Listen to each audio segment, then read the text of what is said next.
This edition of MacVoices is sponsored by Linode, high-performance cloud hosting for everyone. Visit linode.com/MacVoices and take $20 off your first server package. Welcome back to MacVoices. This is the talk of the Apple community, and I'm Chuck Joyner. Folks, I want to give you a little heads up and a little fair warning if that's really necessary. Today's topic, we're going to head down the road toward politics a little bit, but we're not going to be discussing politics. So if we slide over into that a little bit, just bear with us, because we're talking about something that affects potentially all of us and not just in the political realm. I'm happy to welcome back Charlotte Henry of the Mac Observer. Charlotte, welcome. It's great to see you. Thank you so much for having me back. It's great to see you too. Yeah, well, this is great, and I really appreciate you coming on, because you're not wearing your TMO hat today.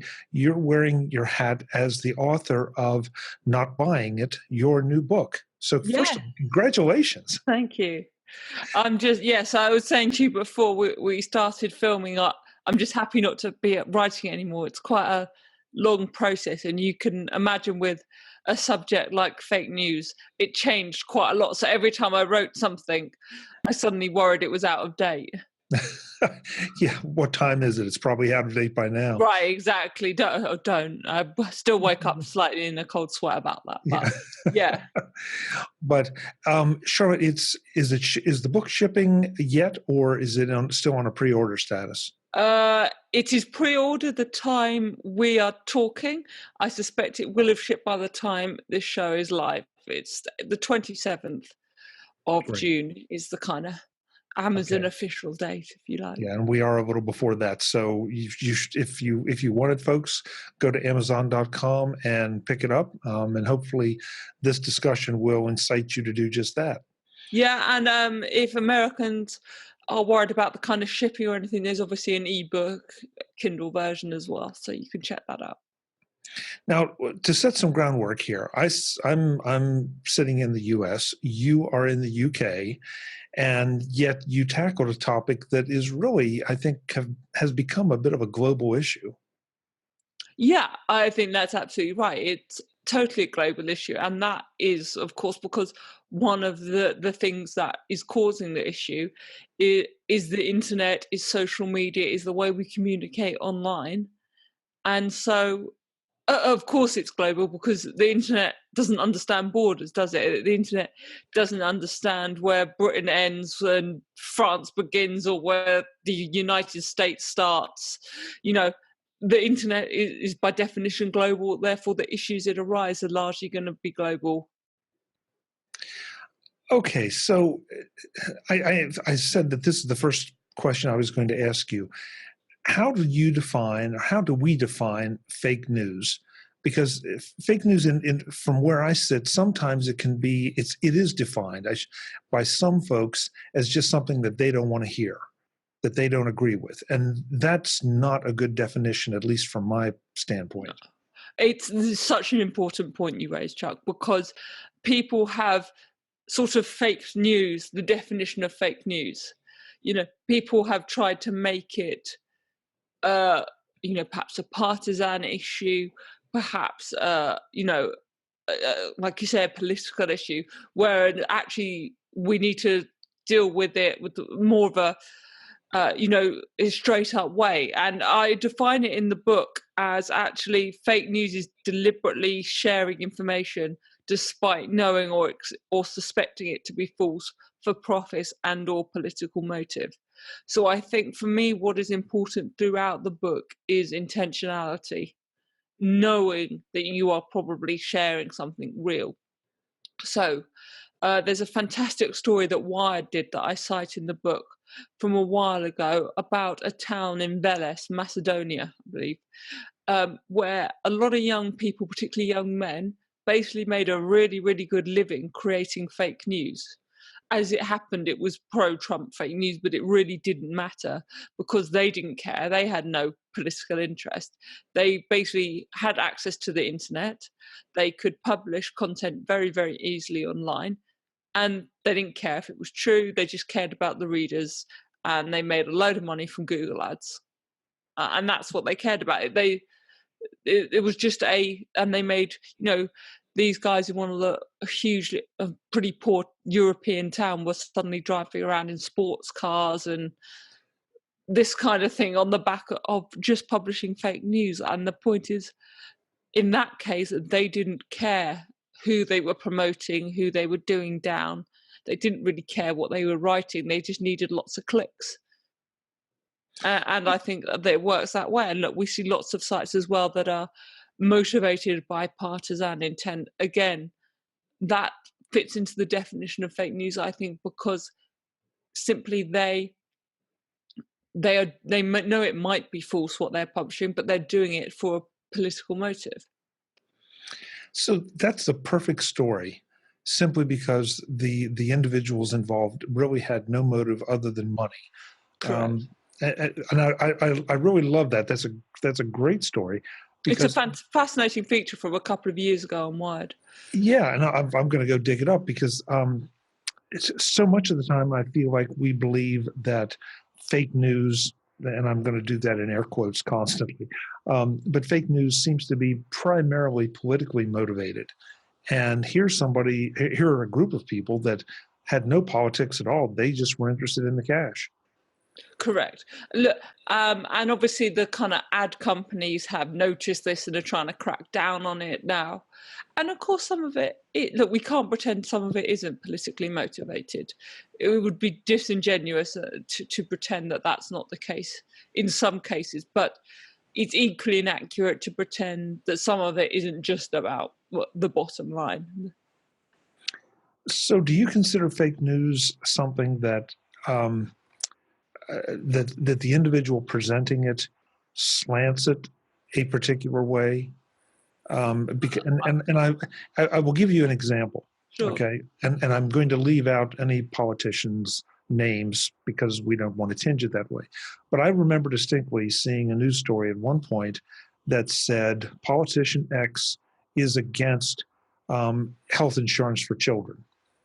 Okay, and if you read deeper into the story, the fact was that that individual was not against health insurance for children.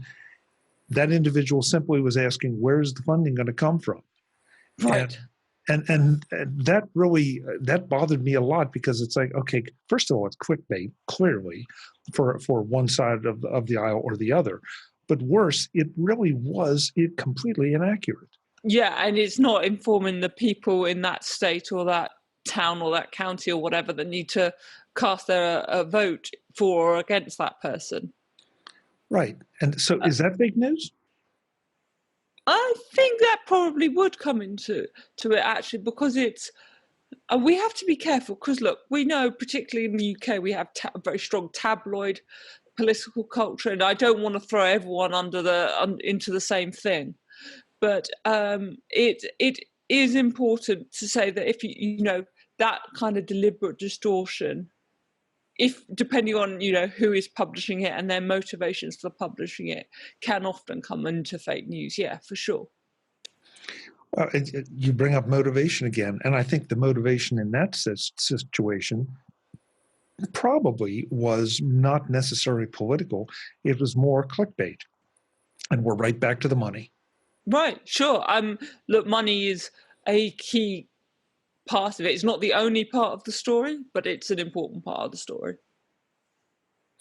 So help us out a little bit here. How do we, as we're surfing the net every day, whether we're talking about tech news, political news, just general news, how do we spot fake news, or how do we protect ourselves from being victims and having our opinion shaped by these individuals that are publishing this stuff? So media literacy, obviously I tried to, at the end of the book, give some suggestions as best I could about what we can do. And a lot of it came back to media literacy. We all have to take the time to understand what we're reading, who the publishers are, who the people behind whatever we're reading or watching are. So that's really important, and it takes time. And also, reading from multiple sources. The simplest thing to do is to look across multiple sources. it sounds simple and it takes time, but actually just kind of cross-referencing things. We don't all have to go delve into the archives for every news story that we want the answer to, but stepping outside your bubble a bit, I think, is really important. And we all have our own echo chambers, particularly online. We all have our own bubbles where we read what we like. We see our friends who share the same views on X, Y, or Z. And, you know, we all have to kind of have the responsibility almost to step out of that bubble and actually to see what else might be, what the other side of the story might be. Yeah, and that's a pretty hard thing to do if you Very hard. You know, when you have your beliefs and to go and read what somebody else's beliefs are, or at least what is being presented as their beliefs, where you just think, okay, I just fundamentally disagree with this. Yeah, and also it takes time. Yeah. There's only so many hours in the day. There's only so many things you want to know about. But, you know, you raise tech news, and I think that's a really good point because, you know, that's the field we spend a lot of time looking at, you and I. And actually, sometimes I look at things, I won't name sites or people, but actually, I think sometimes stuff is really pushing the line. Might not have completely crossed into fake news, but some of it is really, really pushing at the boundaries. A lot of the rumour mongering stuff, you know, there's a lot of things we see in the tech space discussed, reported on, that, you know, development rumours, the next product is going to have X, Y, Z. And actually, that's not always good information or useful information. Yeah, and it's something that drives me a little bit crazy. I mean, sure, you look at it, and I try to stay away from it, but sometimes it literally does become the story that you have to try to talk about to educate people, or just say, hey, remind them that this is not confirmed. You know, it might be nice, but it's not confirmed. Look, we all love reading the rumors of what's going to be announced next and seeing the kind of leaked images and what the analysts in the Far East who know the supply chain know about and all that kind of thing. We all love that. It's fun to read, but all of that stuff, I think, can sometimes push the line into becoming fake news, and we have to be really, really skeptical of it. So you are not just a tech journalist, but you're also a political journalist in the UK.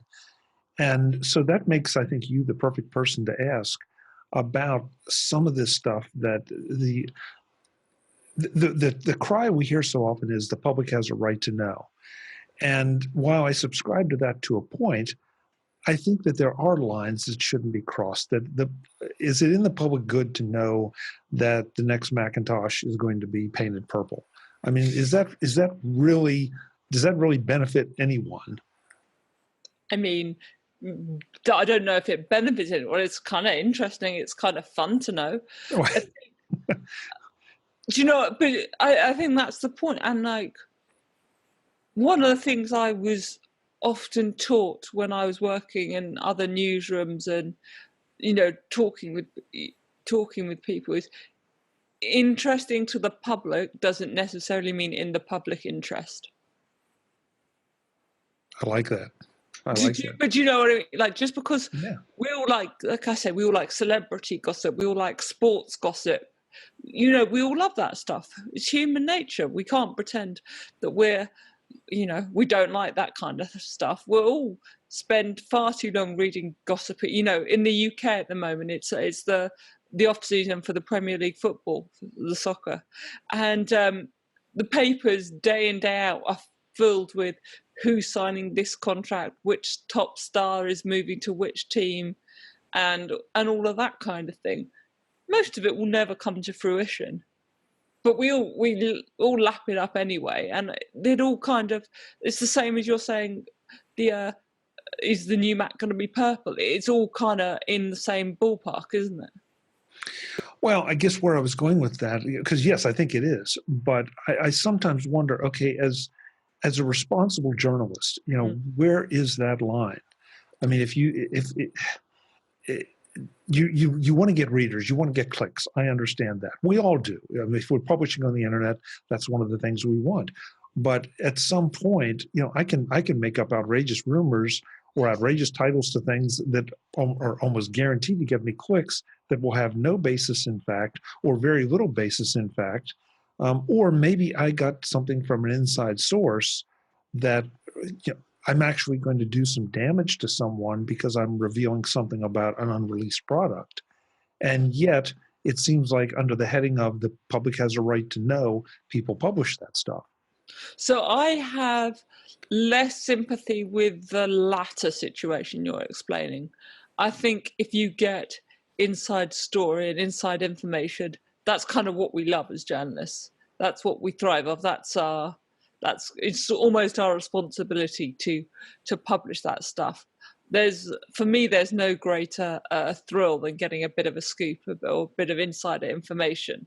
But I think you're absolutely right to raise the points about responsibility, and this doesn't so much come in if you're covering consumer technology and things like that, but it's certainly important in the security fields, whether it's cybersecurity and things like that, where you do have to be careful who and what you put at risk.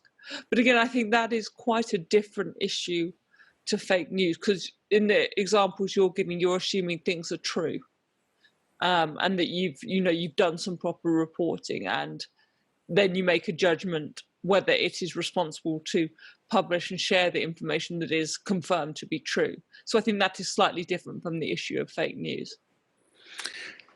Okay, I will give you that. But as a news person, if you were, let's see, if I report that a new, and by the way, folks, this is completely false. So, but just go with me. But if I find fake out, news from Chuck Joyner, be careful. Yeah, thank you. Yeah, you can quote that.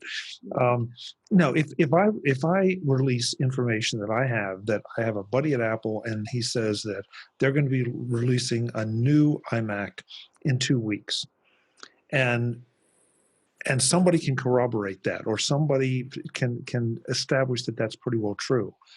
All right, I'm potentially affecting the sales of iMacs when it's not absolutely confirmed, and I'm affecting shareholder stock prices. I'm affecting Apple's results, and that's where I feel like sometimes I question, is that a legitimate thing to cover? And I'm asking someone who just finished saying that she really likes scoops, and is. I would definitely, if I got the scoop on when a new product was going to be out and it was confirmed, and it was proven to be true, I'd certainly be pitching that to my editors. I'm lucky I work with very responsible, very, I would say, ethical, very well thought of editors. So I'm very lucky in that regard. But I think if you get, for journalists, getting scoops is what it's all about, surely. Linode.com/MacVoices is where you want to go if you need a virtual hosted cloud server. Why is Linode so great? Because that's what Linode specializes in. They feature native SSD storage, a 40 gigabit network, and industry-leading processors so that your server is fast fast. Because you pay for only what you use, with hourly billing across all plans and add-on services. No extra charges for data transfer. No hidden fees or nasty surprises at the end of the month. Because Linode has a new cloud manager with an improved user interface, so deploying your server or servers is easier than ever. Because Linode has data centers around the world, including one just launched in Toronto and one opening soon in Mumbai. So if location matters, Linode has it covered. Because they have a large documentation library to help you get started and help you make the most of your server. Because Linode has 24/7 live customer support, so if you get stuck or have issues, help is just a phone call away. Because Linode has a ton of add-ons, so that you can customize your server with exactly what you want and what you need. Backups, blocks, node balancers, load balancers, and much more.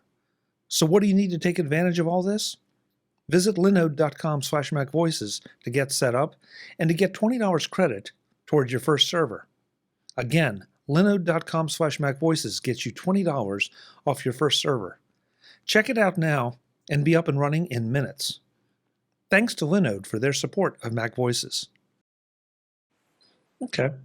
It's I guess it's just different perspectives, and and we are off to the side a little bit of fake news, but I think it all comes under the heading of journalistic responsibility. Yeah. Trying to So figure I out. think that's a really good point, and I think what is related to fake news is this issue of a kind of post-truth society and a post-truth way of dealing with information in the internet, where we don't really care if things are true or not. And I think part of that has come about because of journalistic irresponsibility. I name in the book a variety of things that are probably more pertinent to UK readers, but the point goes that there has been quite clearly a lack of trust in media in general, that we've seen that grow, and certain public figures and politicians have aimed to exploit that. So when you're talking about public interest and responsibility, I think that is where it comes into it, that as journalists we kind of have to be better at maybe showing our working and showing that we are, because trust is something you earn, right?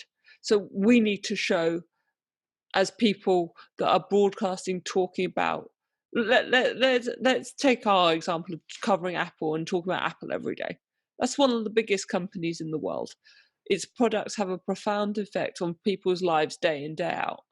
And therefore, as people that analyse, report on, discuss it, we have a responsibility to, like I say, show our working, and also we have to earn people's trust that we know what we're talking about. And I think that's very important as well. I agree, and it's. I want to get back to the post-truth society, but I think it's important to point out that I'm not sure who anyone trusts anymore. I mean, there was a time. I've got a short answer for that. Nobody. Oh, good. Nobody. Good. Yeah, because there was a time that you trusted the doctor, but now doctors are under fire for prescribing too many opioids. That you trusted politicians, you trusted the president or the prime minister. You trusted, pick somebody, sports stars, sports heroes, and it seems like the media delights in tearing them down, or maybe they tear themselves down and the media just reports it. I'm not sure. It's a bit of both, I think. Yeah. But it seems like that there is no one out there to trust, and so that you've reached the conclusion nobody. Yeah, it's too bad, but I think you're right. And of course, the next bit of that is you also don't trust the people telling you the stuff not to trust, right? So if you don't know, if you don't trust the journalists and you brand everything, particularly mainstream media, as fake news, then of course you're not going to trust anything. So it's a kind of a vicious cycle that just self-perpetuates. You bring up an excellent point, because I think too, and I know I'm guilty of that I have come to be suspect of some of the mainstream media and the way that they seem to angle things, instead of just reporting that, the wall in my room here is tan. That's pretty much objective. But the way they spin things in one direction or the other, depending on which outlet we're talking about, instead of just reporting objective facts, that leads me to, you're right, to distrust. So it's very interesting, because our media cultures in the UK and the US are very different. Our broadcasters, our television news, is legally required to be neutral, which you guys don't have. Whereas our newspapers are not, and like you say, do have an editorial line and a more partisan approach to things. And so I'm kind of less bothered by that stuff, simply because, but it comes back to my point about media literacy. I think we need to understand a bit more where that's coming from. So in the US, for example, when you read something on the Wall Street Journal, it's probably going to have a conservative with a small c pro-business kind of bent, right? Right. Whereas if you read something on, I can't think of a particular, a mainstream left publication, but they exist in America. Or if you watch, or say you watch something on MSNBC, that's going to have a particularly the primetime shows, that's going to have a bent on it. Rachel Maddow's approach to a story is going to be different to Sean Hannity's, to pick a really extreme example. And I'm so glad you picked them. That way I'm safe. Do you know what I mean? I know exactly what you mean. Whereas, so I think if you understand that, we can, you can see what they're reporting and discussing in that context.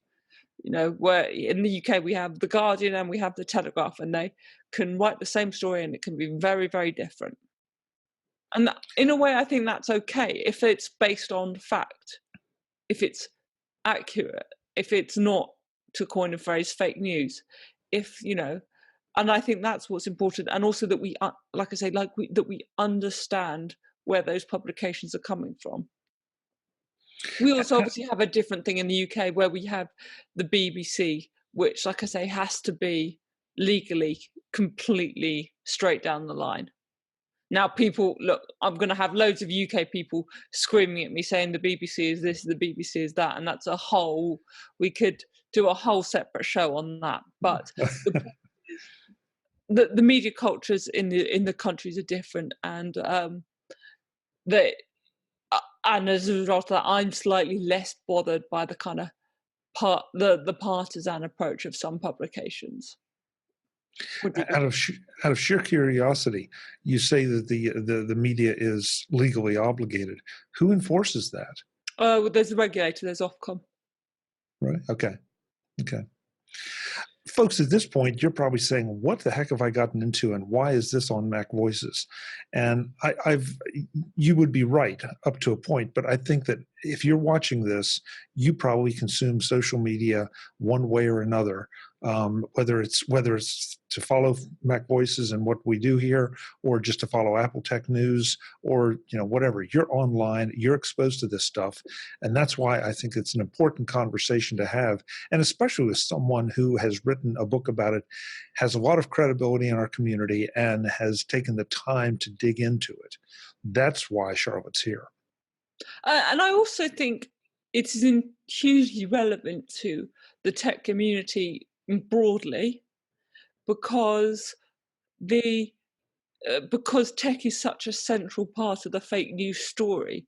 And also, if we want to bring it back to Apple a bit, Apple, I think, with Apple News, is one of the companies that is in some ways trying to counter this. So, a really interesting story that I wrote today. Apple released a candidates guide to the Democratic primary in 2020. It has written a little bit about each of the million candidates that are standing to be the Democratic. That's right, isn't it? It's officially now 1 million people. Yeah, I think so. I think you're right. Right, cool. That's what I'm getting this side anyway. But the point is that Apple has decided it has a responsibility. It has a news platform, and it has a responsibility to find some signal in the noise. And I think that's really interesting. That Apple has said it's going with trusted news sources. It is curating that information from a wide range of news sources, and it is going to publish that to try and enlighten voters in the United States. And I think that's a really interesting way. And that is absolutely an approach to dealing with fake news. Now, Apple, when it announced this today, didn't couch it in those terms. But let's not have any doubt, that's kind of what part of this is about. It's about civic engagement, and it is about making sure that people are making their decisions and watching the debates and understanding that primary campaign on the basis of some fact. I did not know that until you said this, because I've been busy today and haven't kept up on the news. You haven't read my story, Chuck. Not yet, but I will. I promise. I promise. Oh yeah, and on the million candidates thing, that's fake news, so we can attribute that to Charlotte Henry. So, No, I'm sorry, you're right. It's only 900,000. Yeah. yeah, there you go. But no, I think you're right. And Apple, I mean, Apple stands for a lot of things, and they make no bones about it. And whether you agree with those things or not, Particularly under Tim Cook, it's worth saying. That's changed quite significantly under Tim Cook. Yeah, and I mean, I know there was at least one, not altercation, but one rather enthusiastic discussion at a shareholders meeting about Apple's approach to business and their approach to some of the social issues, and they made it very clear this is the way it is. So, but they do it in a way that is there's a little bit of advocacy, but it's more just a statement of this is what we feel and this is how we're going to conduct ourselves. Sure, and I mean they're not the only company that does that. You've seen Nike, I think, is a great example of a company taking, I mean, a much more brazen political stand than Apple ever has, with some of its recent advertising.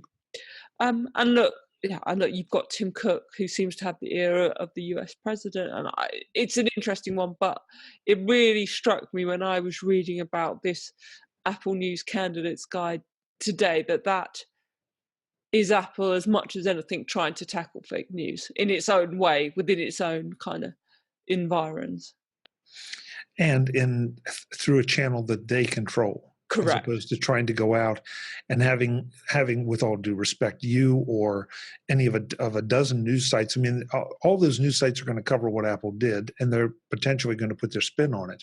But you can go to the Apple source and say, okay, this is what it is, and I can make my own judgments for myself.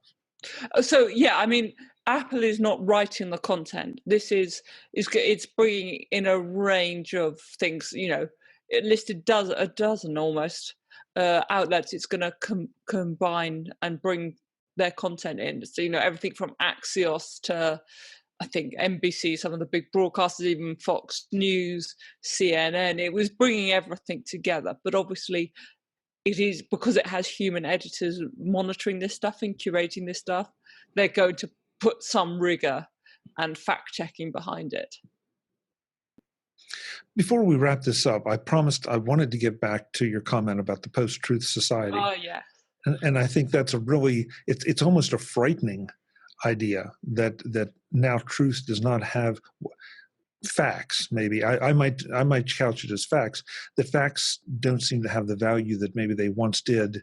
They're being overridden by beliefs. Mm. Is that a fair way to look at it? That probably is fair, or if not overridden, influenced. So the way you process facts and the way you accept facts and what I think is arguably being driven by post-truth and partisanship. But so yeah, I think that's very important, and it's about that breakdown in trust in, like I say, everybody.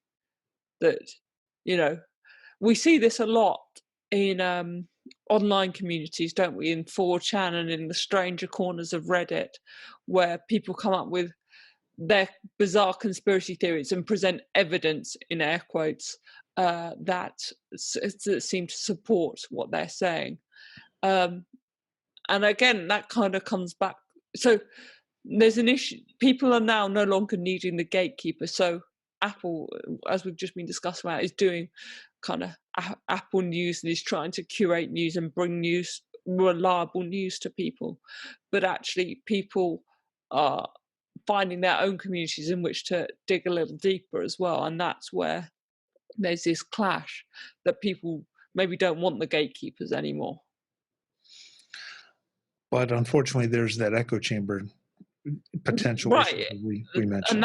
And that's exactly how it happens, that if you don't want the kind of professional gatekeepers anymore, you do end up in your echo chamber of just your friends, family, the kind of main people you follow online telling you the same thing, and you kind of come to believe it. And there is evidence that the more times people hear something, even if they're dubious that it's true, that they start to believe it. You know, that old expression that we use in the UK, no smoke without fire. And that really is seen in the post-truth society. So how do we go back? How do we solve this problem or fix it? And I realize it's a huge problem. Is there a way to fix it that you, Charlotte, me, Chuck, and the people watching this can start to affect things to move it back to something that's a bit more balanced? So I think I mentioned media literacy before, and I think that's really important. And I would always think that's really important, that people understand media and the news and how to read it and watch it a bit better. I think we all have an individual responsibility to do that. I think journalists, like I say, are responsible for showing they're working, if you like, and regaining trust. I think that's important. And the truth is, there is no cure-all. There isn't going to be one where we can just say, if we just do this, that all this problem will be gone, because we're far, far too gone for that. We need leaders in business, in technology, in politics and public life in general to also take a responsibility to deal with this. Facebook has had to be dragged kicking and screaming to deal with a fake news problem, and it only has come to deal with it really when it realized it was hitting it as a business. So the people providing these platforms also have a responsibility. And I hate the idea of yet more regulation, but at times it seems that's the only thing we have. That, and because unfortunately, voting with your wallet or voting with your clicks just doesn't seem to work because it's just too darn attractive. Yeah, I, like you, am always very nervous of just saying, "Oh, let's just regulate X, Y, Z, and it will all be okay," because I don't think that is right, and I think, particularly in the internet, it doesn't always work that well. Internet, funnily enough, doesn't really like being regulated, and news and journalists push back very hard against that. So I'm not sure regulation is the answer. I think it needs some of these companies and some of these individuals who are providing these platforms to take a bit of responsibility. And we're starting to see it a little bit. Yeah, and I hope we continue to see it. Will you be running for office soon? No. I've done that, been there, done that. Would never do that again. No. Oh, did you run for office, really? Yeah, a couple of times locally in the UK, but I'm enjoying what I'm doing too much now. So you got out of the politics game, but you still want to write about it. So I cover it, and I also think, as this conversation shows, that actually tech and politics are now almost completely entwined. And I find that fascinating. We're going to see it more. We're going to see it more with AI and how people respond to and regulate that. We're going to see it with a whole load of issues. So I think the combination of the two is really, really fascinating at the moment. Our mutual friend and colleague Brian Chaffin has said that now, and at first I didn't agree with him, but it took me a little while to understand it. But I think you're right. I think it is, because you started out saying somewhere in the early part of the conversation that Apple makes devices that affect people's lives in profound ways, and that's just not marketing hype. It is absolutely true, and so yeah, by its very nature, I guess. It has to be part of that conversation. I think so. And look, Brian will tell you that I make a point of trying not to agree with him as often as I can. But in this case, he's absolutely right. I think these things are totally, coming together now. Yeah. Charlotte and I are going to form a club, the Disagree with Brian Club. I like that. Charlotte, so the book is on Amazon or all the normal places. You can get it as an ebook. There it is. Thank you so much for the time and for. Thank you so much for giving me the chance to chat about this. It's nice to talk about it instead of having to write thousands of words on it. So, well, I hope it's been enlightening for some of the folks, and just if they'll start to think about it. And if you are thinking about it, if you have concerns, check out Charlotte's book, because it'll just take you that much farther down the road, get you a little more educated, and hopefully we can all become a little bit better at media literacy. That's very kind of you to say. Thank you. I'm dead serious about it. Obviously, they can find your work on the Mac Observer. And Yes. you are a frequent guest on the Daily Observations podcast from the Mac Observer. Yes. Kelly and I are sometimes allowed to congregate around a microphone, which is always good fun. Anywhere else we should point folks for what you do?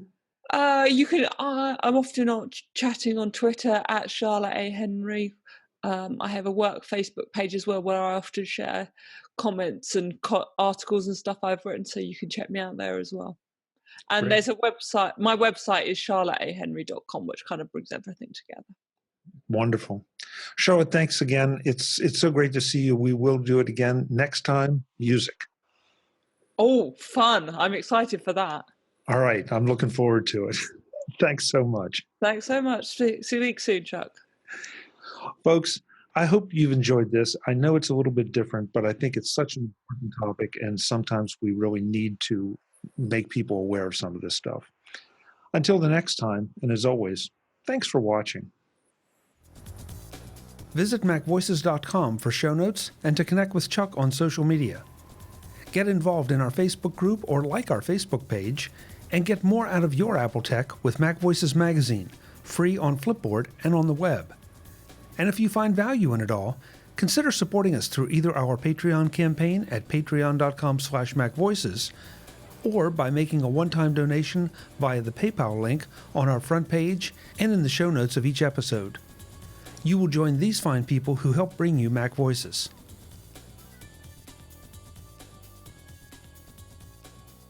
Advertising handled by Backbeat Media at backbeatmedia.com. Bandwidth provided by CacheFly at cachefly.com.